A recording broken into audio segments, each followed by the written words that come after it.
welcome to the 9642 podcast. This is your host, Mr. Number 9. And this is The Fool. Your 96 best place to listen to... For 10 years. Yes, for our 10th season of our mostly up-to-date... And unqualified. And unrequested. ramblings of the various issues in the world of sport. Or something like that.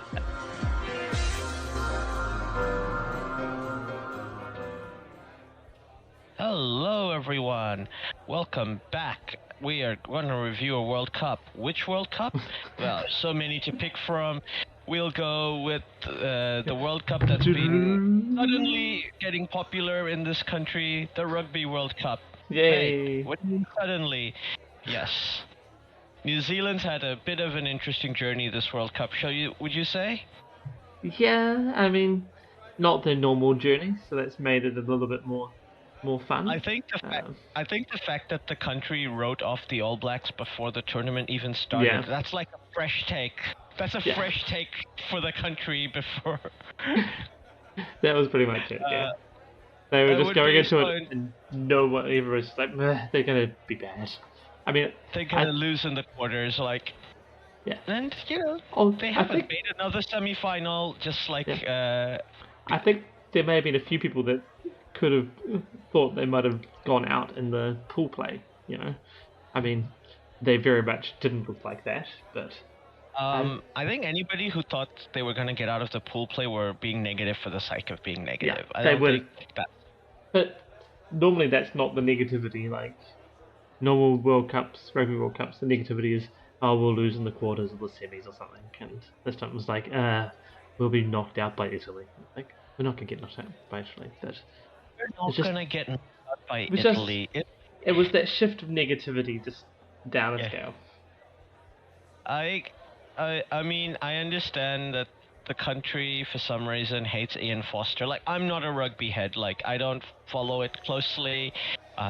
Sure, every 10 years when it looks like the Aussies might win the Bledisloe Cup, I become invested.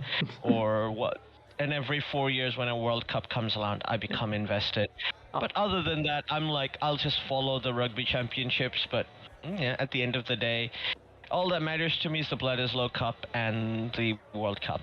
I mean, the hate on Fozzie is simply either Cantab / South Islanders being upset that Razor Robinson wasn't picked, though he's finally now going to take over, and coupled with the fact that, the rest of the world actually got good again. So suddenly New Zealand wasn't just defeating everybody everywhere. So, whilst...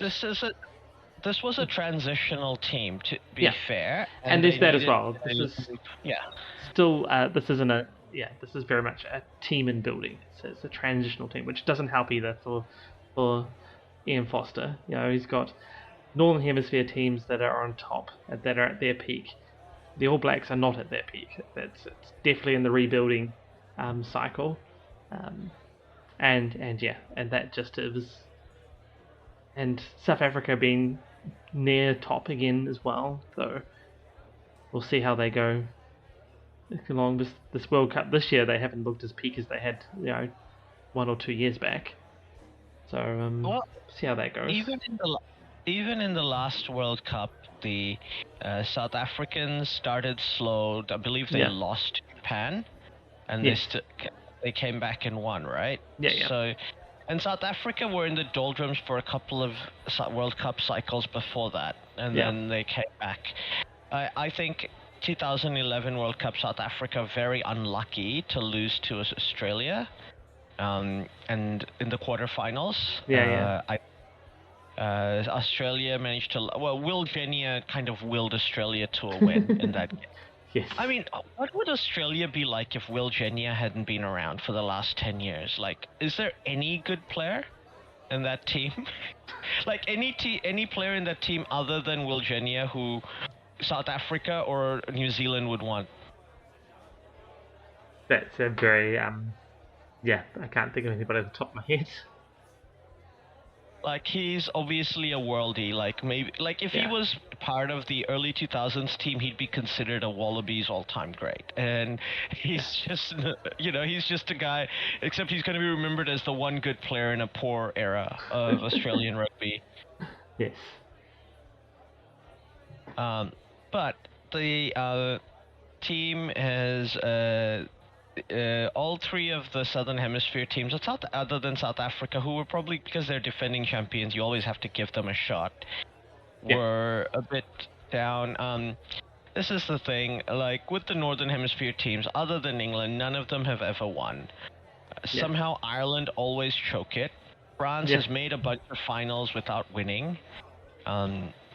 Always losing to an Antipodean team, and I refuse to take Wales or Scotland seriously at the World Cup. Forget Italy. And Italy doesn't count. Italy does not count. Yeah. At least Wales has made a semi-final. And Scotland have made a semi-finals. What? Ireland haven't even done that. Yeah. Ireland seem to be the perennial chokers in quarterfinals. This is.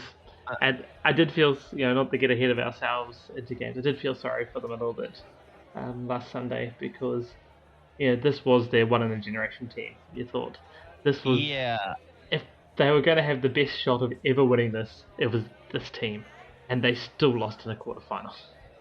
I say, though, Ian Foster had the put-down of put-downs when he called them a cut-and-paste attack, which I don't watch enough rugby to know if that's true or not, but I did feel like, as a very casual fan, that Ian thought they were running out of ideas. They were just trying the same things, and New Zealand kind of found it predictable.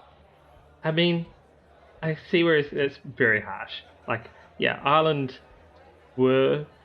I guess we were just talking off here about, Shane Warne post-injury and him, and I'm going to use this as an analogy, him going back to basics and doing it so well. That was this Ireland team.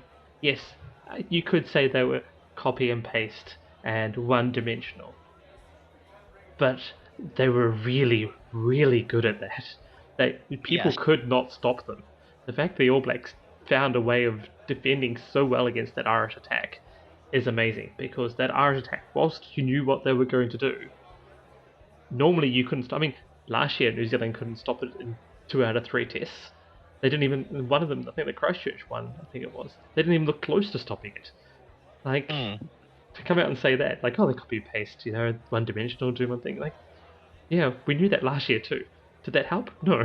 Like, doesn't matter how one-dimensional if they're that good at it. But it's like, and but I think, watching the game, it wasn't like the Irish were devoid of ideas. Not like, say, New Zealand in 2007, where we sort of ran into a wall and didn't know how to deal with it. Ireland were trying things; they were throwing things around. It was just that New Zealand could defend that. It said more about New Zealand's ability to dig in and actually fight their way through it, despite potentially not being the best All Blacks team in a while. They're still clearly an All Blacks team. An All Blacks team on its day is always good enough to beat any other team in the world, which is generally why New Zealand fans like me are always, New Zealand's going to win the World Cup, just the way it is. Generally that's it. If we have our day, you generally are going to win. And New Zealand just played outstandingly well. It was just one of those things, and that's why I felt sorry for Ireland. It's like, not that you did anything wrong, Ireland. You threw everything, you had it all. You just came up against New Zealand, who went, oh, that's right, rugby, this thing we're good at. We'll play that. Yeah. Like, there is this thing about casual New Zealand fans suddenly being very supportive of the All Blacks during World Cups, because I think 2015 I was in Dubai. We went to watch them play Ireland in a bar in Dubai, where we won, and then basically the day I came back was the final, which we watched, and then we had the 4 years later, I thought we were going to rinse repeat. I was in America. I looked for a bar that had rugby, and there was a rugby bar. I was in San Diego, but bars in America close after about 12 o'clock on weeknights. Right, yeah. And they're like, no, we're not going to, even though we're a rugby bar, we're not going to show the semi-final between England and New Zealand. you'll have to come watch it in the afternoon. It'll be a replay, which I was like, nah, oh well. And they were, because they were a bunch of English guys, I was like, yeah, well, lucky for you guys, you won't have to deal with me while you guys get thrashed. And they laughed and went, yeah, I know, right? Because they were like, they had written England off, and they didn't think I was being arrogant. Like, they were like, oh yeah, other Kiwi fans have come, and they've been way worse than you. Like, I was just like, psh. Like, do you think good game? You think it's going to be a close game? And I looked at them going, come on, man. And then they're like, yeah, I know, right? Because we'd beaten South Africa and Ireland, right, back to back to get there. Yeah, exactly. No, 2019, the New Zealand team looks good. Nobody would have been saying... I mean, they went into that tournament favourites by everyone, right? The fact that England just basically studied hard, studied all night, swatting for the test, and came out and just knew every answer that they possibly needed for the New Zealand match. That was good on England. As a casual fan, 20 minutes into the game, I was just like, oh yeah, the All Blacks are gonna lose. And I was watching it. They could have, it was so obvious that was not gonna happen. Yeah. So then, coincidentally, we happened to be traveling again when the Rugby World Cup happened this year, and I was flying away when we were playing France, and when I landed, my cousin was like, yeah, you guys lost to France. I'm like, oh, rugby is not important. It's the Warriors that are important. And then, that game against the Broncos happened. And I was like, okay. Rugby. Cricket's where it's at. Cricket is where it's at. It is. Absolutely. But let's not derail this Rugby World Cup with cricket talk. So. Absolutely not. Yeah. But since that first game against France, which was a great game, France played very, very well, beating New Zealand quite comfortably. Yeah. But New Zealand very much did the job against all the other teams, absolutely thrashed them. Really good goal points differential, 200 plus. Got a bonus point in all 3 games that they played. Other than the French game. So the absolutely smashing Italy. That was good. And the best game of that group was probably the game Uruguay versus Namibia. I think Namibia showed a good account of themselves, one of the amateur teams at this World Cup. Uruguay is showing that they're always improving every World Cup. I could see, a couple of World Cups from now, they could be at a similar level to what Argentina were like in the late 90s. A team that'll definitely give you some upsets. Yeah. But you're right there.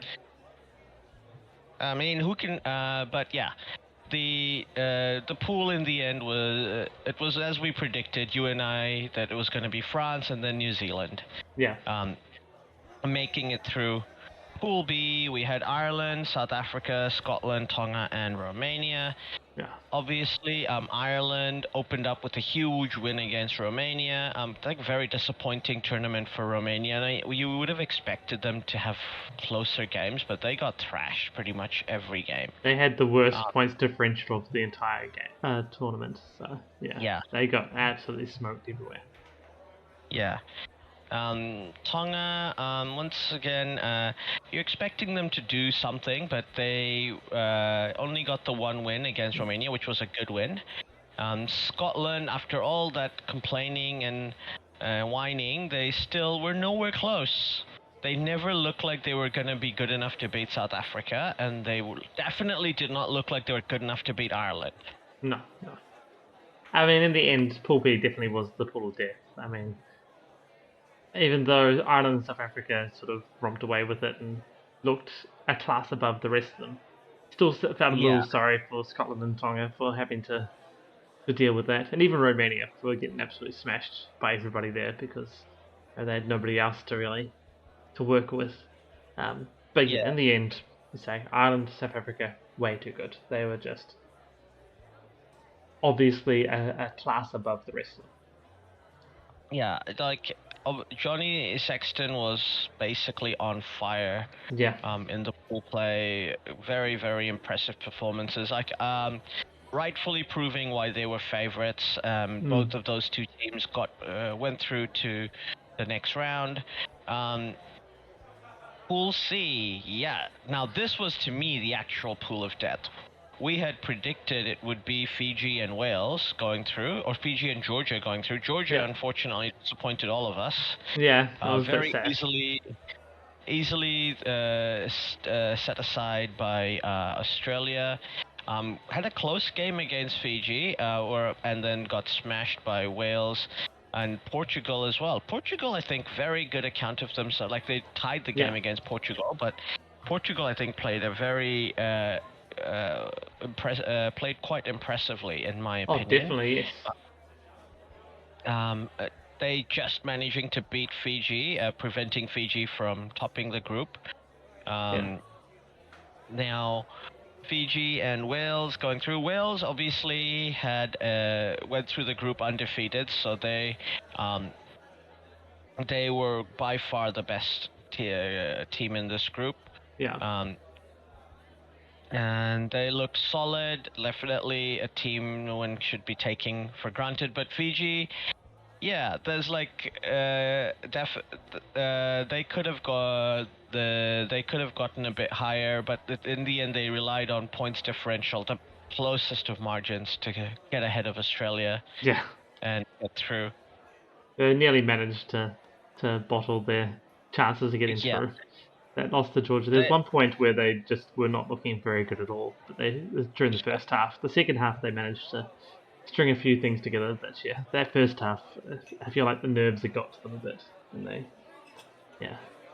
this Fiji team is still quite young. I think they could definitely be even better next World Cup. Obviously, it depends on the circumstances, but yeah. They could be a team that's very good in the next World Cup.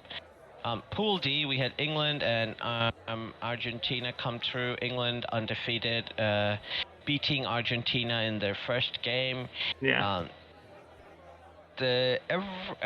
Japan managing to get 2 wins over Samoa and Chile. We're a bit disappointed. We thought they might be good enough to beat England. But England, World Cups. This is a team that England has World Cup pedigree, right? They've made a few finals.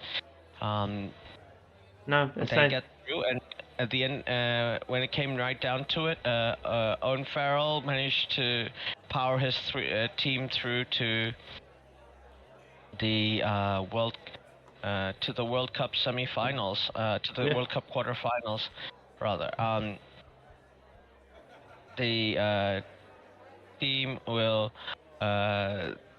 It's not neither of the teams on the side of the draw had the most convincing results, but they all made it. They made it to the knockouts with games that I think they would have all fancied. I think Wales would have fancied Argentina. England would have fancied Fiji. England England playing against Fiji, that was a very, very close game. I think Fiji were quite. There was some really, really shoddy reffing, in my opinion, in that game. Definitely. Fiji should have won, probably. Wales absolutely smashed by Argentina. That's the thing. Rugby championship teams are always good when it comes to World Cup times. Unless they face each other on the knockout stages, they tend to make it to the semis. And we have 3 of, obviously South Australia are poor. They're the poorest team in the Rugby championship teams. I think that's not unfair to say. No, definitely that's true at the moment. And so Argentina, but Argentina, New Zealand, South Africa, very close, I think. Levels between the 3 of them, and they've all it's this thing, people say all they want about the 6 nations, but I think the Rugby Championships just seem to produce more competition. And I feel like an expanded Rugby Championships, if we ever had a Fiji and Samoa, Tonga join, whatever, those teams would raise the level. You wouldn't have decades of mediocrity like Italy. And Scotland. Well, exactly. The way you do. To be fair, Fiji probably has a good call right now to say that they should be included because they're playing excellent. I think they may be higher than Argentina currently definitely higher than Australia in the world rankings. Yes. So and then why not add Samoa and Tonga in, or Japan, and just have it that way. And then you have, it'd be adding 4 and see if 8 teams. Yeah, do the thing that the Northern Hemisphere teams didn't want to do. Yeah. And have more teams improve the product.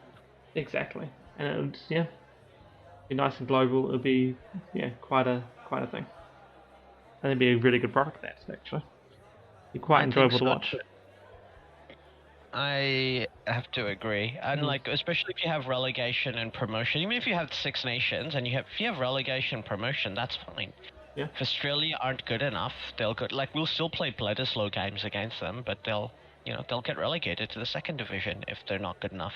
Yeah. Oh, exactly. Or I'm not saying it will be Australia. If the All Blacks aren't good enough, they'll get relegated too. Yeah. There's no. That's what you have to do. That's how it should be. Yeah.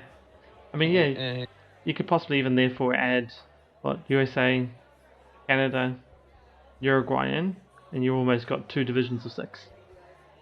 Yeah, easily. USA, Canada, as you said, Uruguay, and then you'll find more teams. You could add more African teams like your Namibias, your Zimbabwe's. Yeah, you add Namibia in there. I think that's. I mean, these are teams that are at this World Cup, right? So. Yeah. And Zimbabwe's played at the World Cup as well before. Yeah. Namibia has also had a player play for both Rugby and Cricket World Cup in the same year. Oh, nice. In 2003. It's a little bit of trivia. But yeah, moving on to the knockouts. Wales, I suppose you were saying, poor against Argentina, very comfortably beaten. Then Ireland, I think all that talk about cut and paste, but I think in the end, a bit unlucky to lose to New Zealand. New Zealand just kind of got the momentum and then held on. And other days, Ireland, like you said, would have won that game. Yeah, it was very close, and the fact that New Zealand was able to hold on. New Zealand got the lead, never let go of the lead. Got close at point, especially one point. It got down to 1 point lead, but New Zealand was always just kept their nose in front, just kept there, and even through the 2 yellow cards, which Aaron Smith's one, borderline at best. That was. I know why they were looking at it because of the hole in behind him, but it's only technically a knockdown, a deliberate knock on, and not he just got his height wrong. That's all. If he'd put his hand out, he was trying to grab it. He just got his hand the wrong height and hit the bottom of his hand, went down. If he had his hand and he was just instinct sticking it out. If he'd got his hand at the right level, it would have stuck in his hand, or potentially could have stuck in his hand. So. Yeah, absolutely. Yeah. But that's the rules a bit, and then the Cody Taylor, he dragged it down. Don't think he did it on purpose, but that's just where he was, and it's it's cut and dry. Though I was talking to a friend at work and sort of agreed that the ruck before that, where Ireland got a penalty out of it, which led to the scrum, which then led to the line out, which then led to the penalty try there. I thought was a bit harsh to be going against the All Blacks. I thought it was for Moody. I think Moody not rolling away. One of them not rolling away, and he was clearly stuck and had done his best to be out of the way as much as possible. Whilst Retallick had hands on the ball, but the ref decided that not rolling away was the first offence. But such it was. But those were the fine lines of that game, really. And I know, that last 4 minutes or whatever it was, as the Ireland rolled through 20 27 phases of play before the All Blacks finally got their hands on the ball to end the game. Like, that was a roller coaster. I know my kids were hiding underneath the sofa cushions. They didn't want to watch. It was so nervous as Ireland just slowly grind their way down the field and just held on. That was just, it was rugby at its finest, really. Yeah. I think Cody Taylor's obviously a big miss, but Dan Coles is obviously an incredible replacement to have for him. I think he's suspended for the next game. I don't think he should be suspended. It's only a yellow card, so it wasn't. Yeah, it clearly wasn't a deliberate act or anything. He was just it was a rolling maul off a line out that the All Blacks had contested for, which is why the Irish were able to get a good roll on, and he had his hands around the front player, and that's not where the ball was, and he dragged this. He lost his footing more than anything, but that stumbled backwards and he dragged the ball down. So that is an infringement, and it was an infringement that stopped a clear try, so penalty try.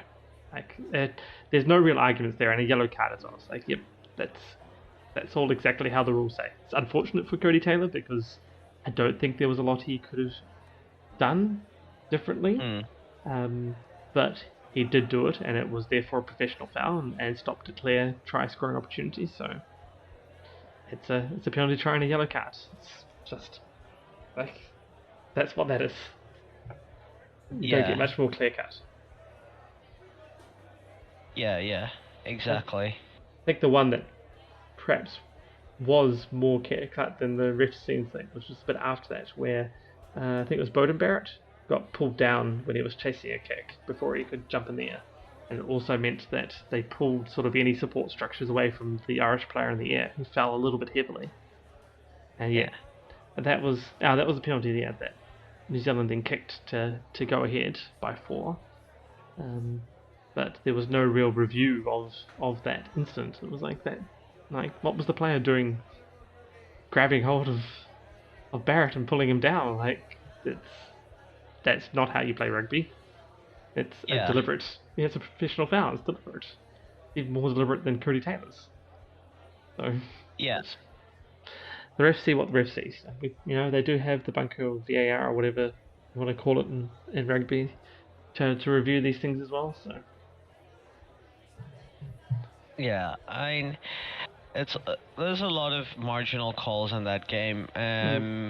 Both ends. I think in the end, the All Blacks deservedly won. The good thing about the refereeing in that game is I think it had one of the lowest penalty counts for any of the World Cup matches, if not the lowest penalty counts. Like, the refs really kept themselves out of that game as much as they possibly could, which is good. Like, that is useful that they let the two teams go at it. They, if there was unfair stuff happening, they blew it, but they didn't try to get involved in the game. The All Blacks and Irish go at it, and it's produced a wonderful 84 minutes of rugby. Yeah, exactly. Well, at least wonderful from our point of view currently. The Irish fans at the time may not have seen it quite that way, but that's how that sort of goes. Yeah, it's a sort of way of reffing where I think the winning side likes it more than the losing side. I don't think the Irish are complaining about the refereeing too much. Not like the Fijians. I know the Fijians are very upset with that refereeing, but that's probably fair enough. I think that's fair enough too. But generally, though, to be fair, Irish fans and Irish writers tend to not complain about reffing that much. No. Now, we had the final game. Like, this was the thing. It was 2 great back-to-back quarterfinals because we then had France play against South Africa, and now that was a game and a half, I think. Absolute class. Like, that was definitely one of those back and forwards sort of games. Momentum went both ways. Attacking, flair, wonderful displays of individual skill. Like, it had everything that game. Yeah, once again, I think France unlucky to lose, but I don't think anyone can complain about reffing in that game too much. No, I don't think put too much there either. It was another game that seemed to be quite just had it. good. Yeah. It just had it at the end. Yeah. Well, see, in the end, it came down to that charge down of the conversion.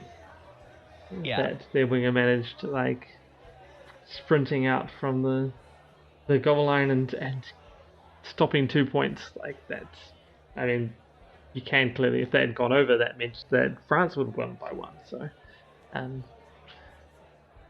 So yeah, it's just one of those games where it had all those sort of moments throughout it. It's just, amazing. Yeah, 100%. I can't necessarily say both teams would have deserved to win this game. Either team had won it, they would have both deserved it. They both played really, really well. The South Africans do look really, really good. Yeah. They've grown into this tournament. Both New Zealand and South Africa have grown into this tournament.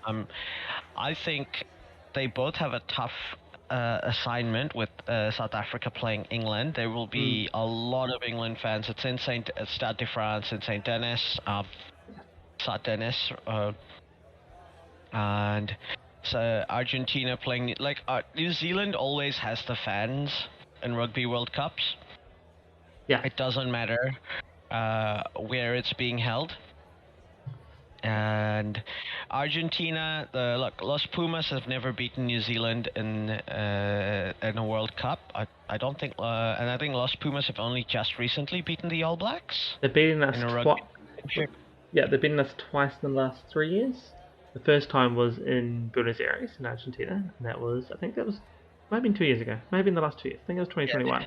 And then last year they beat us in Hamilton, I think it was. So this is the first time they beat us in New Zealand. So, yeah. I mean, Argentina has definitely grown, and they're definitely better. And they've grown into this tournament as well. I think all the Southern Hemisphere teams that have managed to make it to the end, this business end of the tournament have sort of grown into it. I would say all three of them, well, Argentina perhaps are playing peak Argentina rugby, but I think coming into the tournament, I don't think you would say New Zealand or South Africa are at their best just before the tournament. But both of them throughout the tournament have shown some of their best rugby. So, but at the same time, I think the matchups that we have are perhaps makes for the most even of the two games.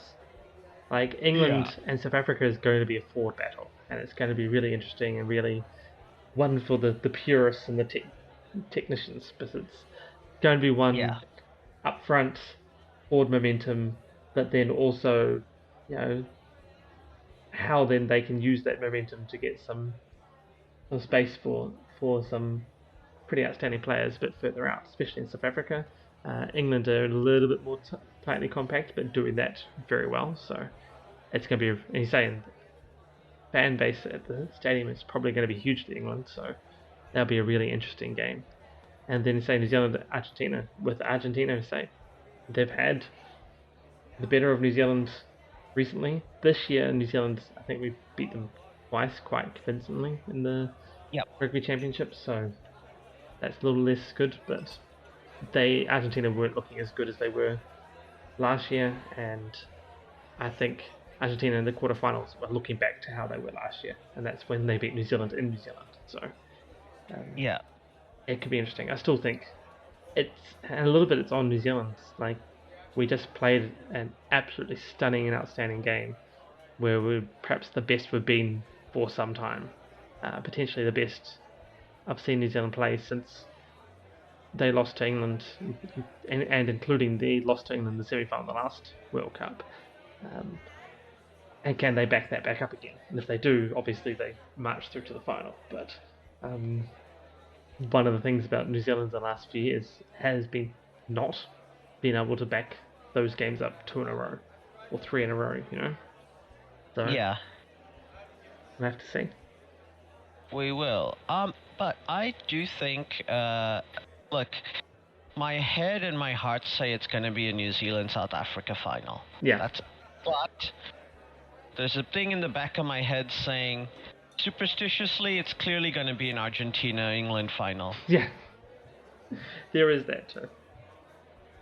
Because as we know, whenever an incumbent political party loses the election in a Rugby World Cup year, or vice versa, if the All Blacks lose in an election year before the election happens, incumbent party will lose or the All Blacks will lose. That's just how it works. And South Africa, look, they only win World Cups every 12 years. That's their way. These are patterns written in the stars, etched in rock. Yes. So you're right. It's an Argentina-England final seems to be the only right way it can go. And like, if you're gonna tell me that the pattern is England, that a Northern Hemisphere team can only win every 20 years in the Rugby World Cup, maybe it's England, or maybe we're finally due a new champion. Yeah. We haven't had one since England in 2003, so it'll be 20 years since we've had a new champion. Maybe that's the pattern. Every 20 years you get a new champion. Yeah. And look, I'm not going to complain if Argentina win, mostly because they're my team in the office sweepstakes, so I'd be into winning around about $50 if that comes through. So. Double World Cup for Argentina, both the football and the rugby. That would be good as well. It's an incredible achievement for, like, especially if the Los Pumas won, obviously. That would be an incredible achievement. It'd be very, very awesome, yeah.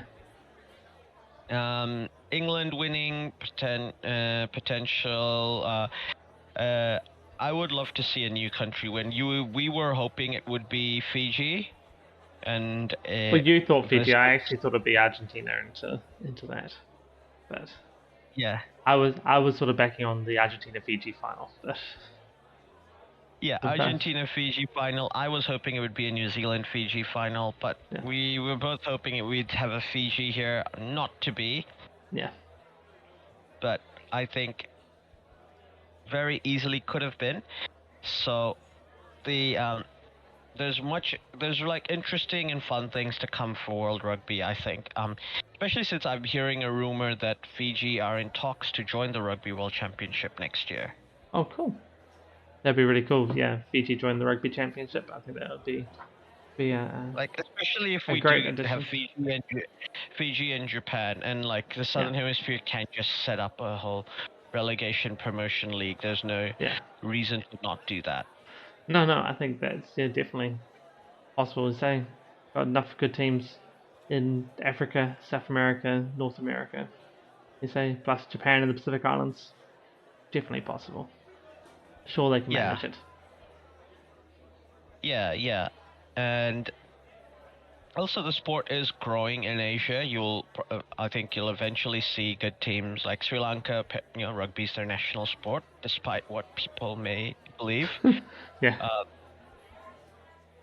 And obviously, in countries like Singapore, Hong Kong, Hong Kong's not officially a country. Don't cancel me, CCP. Like, I'm just saying, they have their own rugby team, and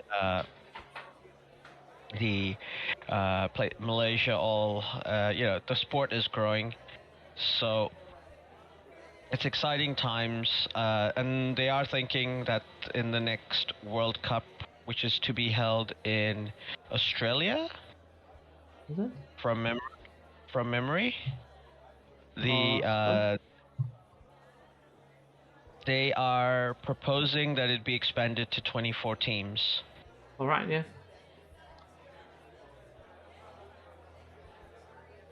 Which will that'd be pretty cool.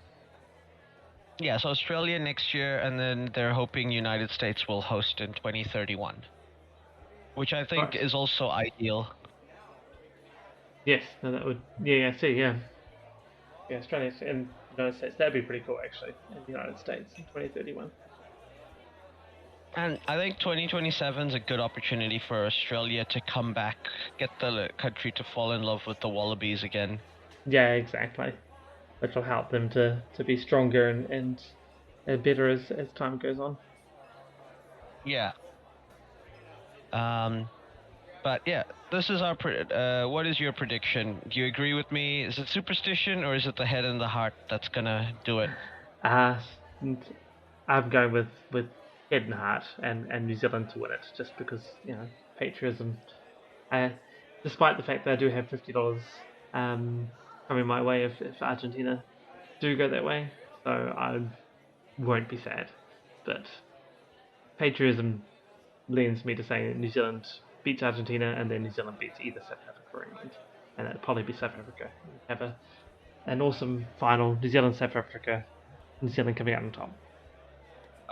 A repeat of the '95 World Cup final, absolutely, that would be an incredible outcome. I think that's definitely something we'd all love to see. It would mean that New Zealand, because New Zealand have never beaten South Africa in a World Cup final. No. Famously. Famously, yes. They won't have Susie this time, so it's fine. Fingers crossed. Yeah. But yeah, I think we're all looking forward to it tomorrow and the night after. And hopefully we'll get the result we want. I think that's all we have time for today. Thanks very much for listening, and look forward to seeing you next time. Catch you next time.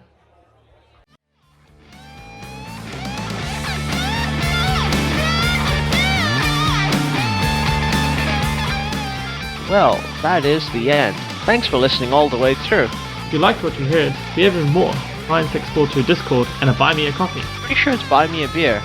Oh yeah, buy me a beer on buymeacoffee.com. In both these places, you can talk to us, and we may even listen, especially if you do buy a said beer or coffee.